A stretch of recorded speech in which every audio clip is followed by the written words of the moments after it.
আপনারা যেই রথটি দেখছেন এটি হচ্ছে শ্রী জগন্নাথ দেবের রথ। এখন আপনারা যেই রথটি দেখছেন 12টি চাকা বিশিষ্ট সুভদ্রা দেবীর রথ। এখন আপনারা যেই রথটি দেখছেন 14টি চাকা বিশিষ্ট এই বলরাম দেবের রথ, গ্রিন কালারের চাকা।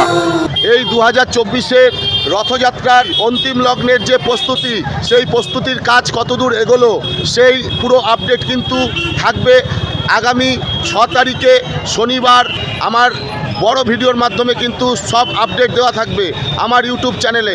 আমার ইউটিউব চ্যানেলের নাম গড ইজ গ্রেট ব্লগ। এখনও যারা সাবস্ক্রাইব করেননি প্লিজ সাবস্ক্রাইব করে নিন। খুব তাড়াতাড়ি আসছে পুরীর জগন্নাথ দেবের রথযাত্রা উপলক্ষে এই রথের যে কাজ, আর এই রথকে রথযাত্রা ঘিরে অনেক কিছুর আপডেট কিন্তু আসতে চলেছে আগামী 6 তারিখ আমার ইউটিউব চ্যানেলে।